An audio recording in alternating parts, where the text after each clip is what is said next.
Hello everyone, GoldenNova here. Despite the lack of physical tournaments in the last few months, Eternity Code has had a huge competitive impact. Access Code Talker, Parallel Exceed, Gearsu, Linkcross, it's flush with cards that are going to make a mark on the game for formats to come.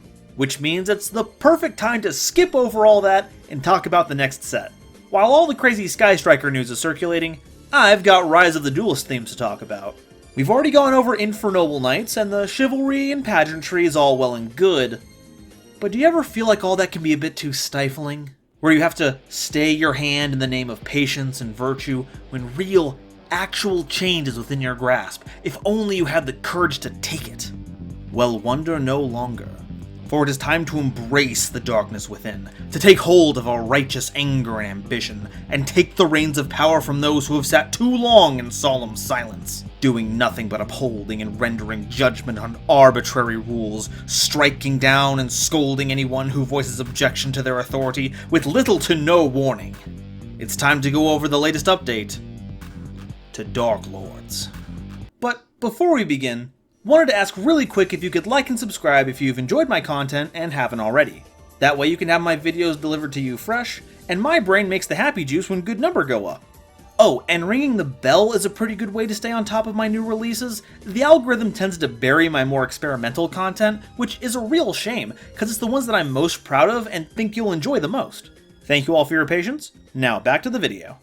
The Darklords are a series of dark fairy monsters, except Marie, who had to be a bit extra, who draw reference from a number of prominent figures in a variety of religions. Mechanics-wise, they're a bit scattered, owing to the fact that the Darklord name was used on random monsters and of GX manga archetype before a new wave of Darklords were printed in Destiny Soldiers that had a much more coherent series of effects. Because of this, I'll be excluding a number of the older Darklords for this overview, including Marie, Reficule, and most of the GX Darklords. With the roster narrowed down, we can see that modern Darklords are all about two things: discarding themselves and or other Darklord cards to activate a variety of effects, or copying the effects of their yarded spells and traps to double up on them. Without going into too much detail, the Darklords have a variety of simple but powerful spells and traps, but all of them are hard once per turns. However, the effects of modern Darklords let you pay 1,000 life points as a quick effect to copy one of those spells and traps in your grave, then shuffle that card back into the deck to get its effect. This basically means every time you activate one, you're loading up the effects for your next Darklord. So now that we're all on the same page, let's review the Darklords we currently have, go over the one set to release in Rise of the Duelist, then talk about some cards that will have good synergy with the theme once it all comes together. First, going in level order, is Darklord Ukobach. They have 700 attack and 1000 defense, and being level 3, they're currently the only Darklord that you can normal summon without a tribute. Also, since they're one of the GX Darklords, they work a bit differently. When normal or special summoned, you get to send any Darklord card from your deck to the grave. This can be extremely useful for getting the right spell or trap in the grave to copy, or set up its other GX mate, Superbia. Next is Amdusk, a level 6 with 1800 attack and 2800 defense. You can discard them and any other Darklord card to add a Darklord card from your grave to your hand. Resolving as a -1 kinda sucks, but it has its uses in edge cases. Sometimes you've just gotta get a Darklord spell from your grave so that you can activate it because you don't have any other Darklords available to copy it. Or you need to grab a Darklord back from the grave for its hand effect. Speaking of unfavorable trades in card economy, Nastin is a level 7 with 2600 attack and defense, and can be special summoned from the hand by discarding 2 other Darklord cards. If Darklords had effects that triggered when discarded, this would be a pretty neat enabler, but it otherwise takes away resources that other cards need to activate. However, it's not all bad. If the cards you're discarding are traps, Nastin can use one of them right away instead of having to wait a turn to use it. And 2600 attack is no slouch when it comes to breaking boards and closing out games. Superbia is, well, a superb addition to the lineup. At level 8 with 2900 attack and 2400 defense, Superbia can special summon any fairy from your grave whenever it's special summoned from the grave, except another copy of itself. Since Darklords do have their own monster reborn, this opens up the usage of other fairy monsters that you can grab from the grave, setting up rank 8 Xyz summons or link plays. Tezcatlipoca is level 9 with 2800 attack and 2100 defense, and if a Darklord monster or monsters would be destroyed, you can discard Tezcatlipoca instead. This is a nice insurance policy against Lightning Storm, but aside from that, most removal is going to bypass it. Evenly Matched, Dragite, Eldritch, destruction just isn't something to worry about as much nowadays, so you might have to skip over it. Unless some kind of generator Darklord list comes out, but that'd be ridiculous. Right? Sitting at level 10, E-Shell has 2500 attack and 2900 defense, and is probably the most sought after of the bunch. They're essentially a Destiny draw, letting you discard themselves and another Darklord card to draw 2. This will help vent the trap cards in your hand so you can activate them sooner, as well as digging deeper into your deck for cards to start up your engine. Just a solid addition overall. And for level 11, we have the head honcho of the bunch, clocking in at 3000 attack and defense, Darklord Morningstar. They can't be special summoned, and when they're tribute summoned, you can special summon Darklords from your hand or deck, up to the number of effect monsters your opponent controls, and with how big they are, you'll be racking up a ton of damage very quickly. Also, should you control another Darklord, Morningstar can't be targeted by card effects. Lastly, once per turn, you can mill yourself equal to the number of Darklords on the field, then gain life points equal to the amount of Darklord cards that got milled times 500. So not only will this help fill your grave with more spells and traps that you can use, it also gives you more life points to spend on those effects. However, Morningstar kind of acts as more of an enabler than a finisher, which seems odd considering the investment you have to put into summoning them. If their on-summon effect gets negated, they don't have access to any of the other effects the rest of the game plan revolves around, so when you commit, you better have the Called by the Grave for that Ash. Alright, that's all the monsters. Let's move on to those spells and traps I've been hyping up. Banishment of the Darklords lets you add any other Darklord card from your deck to your hand. So it's an Omni Searcher at no cost, or one of your Darklords can have you pay 1000 life points to search at any time as a +1. This interaction kind of makes it worth it to run a single Tezcatlipoca. Chaining the search to a destruction effect can keep you safe in a sticky situation. And outside of that, it's just a great consistency card. Darklord Contact lets you special summon any Darklord from your graveyard in defense position. Not only is this the easiest way to get your Darklords actually on the field, Superbia makes this a +1. I also like the idea of playing Contact, summon a Superbia to summon another Darklord, use its effect to copy the Contact engrave to summon another Superbia to get another monster. Darklord Descent is not recommended. You start by paying half your life points, then you can summon up to 2 Darklords from your grave in defense position as long as they're the same level as one of your opponent's monsters. Even if you bypass its larger life point cost by using it from the grave, counting on your opponent to have the correct monster to resolve it is not something I'd advise building a game plan around. Now, there is a Darklord later on that can help set this up, and Kaijus can be added to engineer the right levels, but that's a lot of effort for the kind of effect it offers. I expect that this could change depending on the meta, but since links don't have levels, it's not likely. Darklord Enchantment, on the other hand, is amazing. You send one Darklord monster from your hand or field to the graveyard to take control of one face-up monster your opponent controls until the end phase.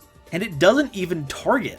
Being able to steal monsters in theme is a pretty big perk for any deck, especially in the era of link summoning. It also means more tribute fodder for Morningstar, and unlike some options, you actually get to use the effect and attack with that monster for surprise swings in tempo.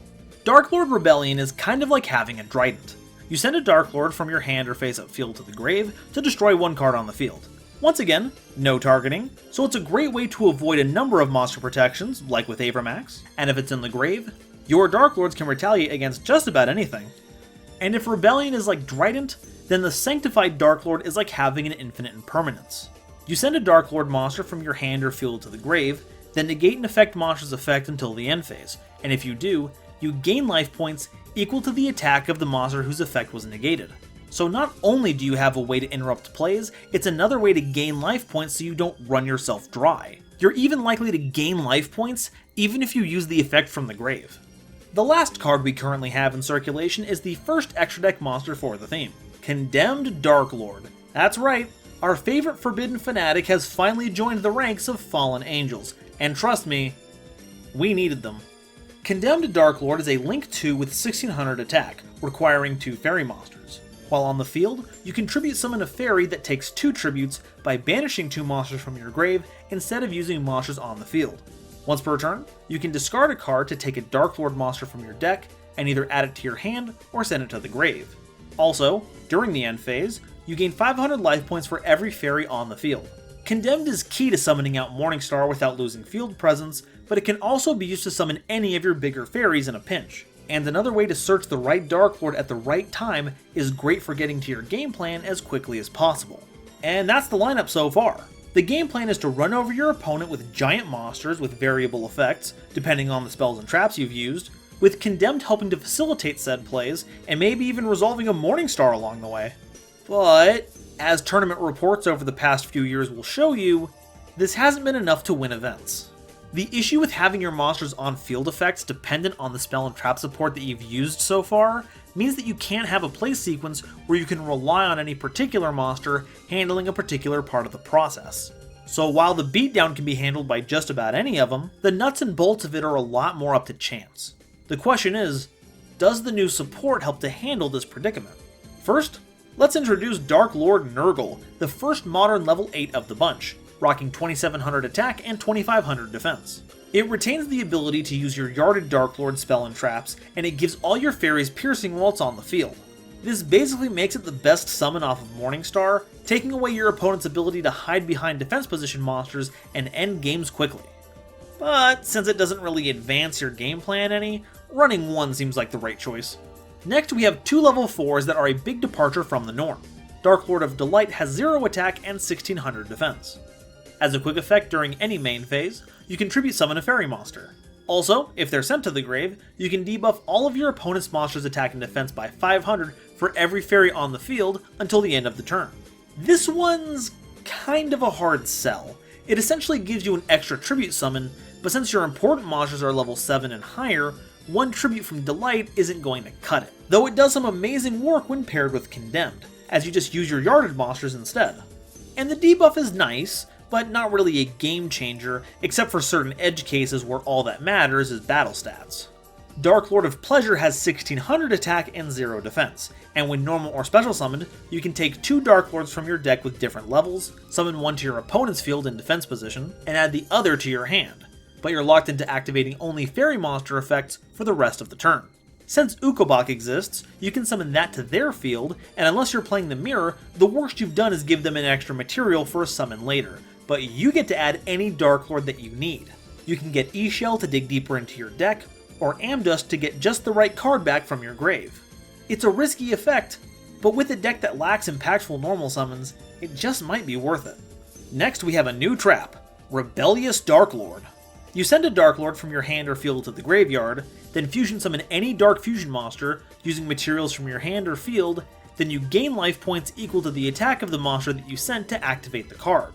But which fusion monster could this possibly be for? Red Eyes Dragoon, of course! Ah, that's a lie. I mean Starving Venom Fusion Dragon.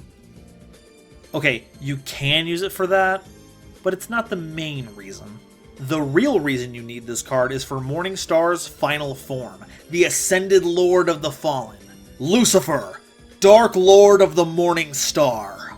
This level 12, 4000 attack, 4000 defense snack takes 3 Dark Fairy monsters as material. While it's on the field, none of your fairies can be targeted by card effects. Not just themselves, all fairies. Looks like Morningstar finally learned how to lead from the front. It also has 2 other effects, though you can only use 1 per turn and only once per turn. First, as a quick effect during any main phase, you can pay 1000 life points to summon any fairy from your hand or grave in defense position, which can usually mean 2 summons if you grab Superbia. Second, if you use Darklord Morningstar as a fusion material, you can destroy all cards your opponent controls, and since you're already sitting on at least 4000 damage, that could very well end the game on its own. So, it looks like we have a new game plan. Turbo out Lucifer as quickly as possible, crack open our opponent's board, then swing in for game. But what can we use to help facilitate this game plan? Valhalla, Hall of the Fallen, is a card that I've admittedly railed against in the past, but honestly, I think you really need it for this deck. Getting to Condemned Darklord is absolutely crucial, so the faster you can do that without using your normal summon, the better. It doesn't hurt that Valhalla is searchable by discarding a Hecatrice, so not only can you run more than 3 copies of Valhalla, the yarded Hecatrice can act as tribute fodder under Condemned. Alternatively, you could run Celestial Transformation for a similar effect. Agent of Creation Venus isn't too shabby either. Once it's fully resolved, that's all the material you need to summon a Condemned and another Link too. and pair that with a way to special summon Venus, and you've still got your tribute summon. Summoning a Dark Lord to your opponent's field with pleasure can be pretty annoying, but by using Super Polymerization, it can actually be a boon. Get one more Dark Fairy on the board, and that's Lucifer. Darklord Zerato is technically a Dark Lord, but doesn't slot in very well with the theming of the rest of the deck. However, I still think it's worth going over. Its alternate tribute and condition can be used to summon them, even with just Delight's extra tribute summon. It's also a Regeki, which is a neat way to break a board if you don't have access to an optimal Lucifer. And bonus, it can be special summoned with Superbia, you can then activate the Raigeki effect, then before they self-destruct during the end phase, you can Xyz summon a rank 8. Zombie Stein's still pretty good, you know. Archlord Christia and Vanity's Ruler are both interesting additions. While Archlord Christia can be easier to summon while locking both players out of special summoning, Vanity's Ruler's tribute summon can be supplemented by Condemned Darklord, so you can keep your special summons. Christia might end up being the better option over the long term, but they both have merits that need to be tested. Condemned Witch is also an amazing normal summon for the deck and a fantastic flavor win. You get to add a Forbidden Quick Play spell on normal summon, perfect for grabbing forbidden drops, then you contribute them during your opponent's turn to summon any level 4 fairy from your deck. Alongside Delight and Pleasure, you can also summon such weird floodgate monsters as Aurora Paragon and Barrier Statue of the Heavens. And that's about all we have so far for Dark Lords. Do you have any cards or ideas you feel would shore up these Phalanx of Fallen Angels? Let me know in the comments, and if you enjoyed, please make sure to like and subscribe. Thank you all so very much for watching, and I'll see you next time. Bye-bye.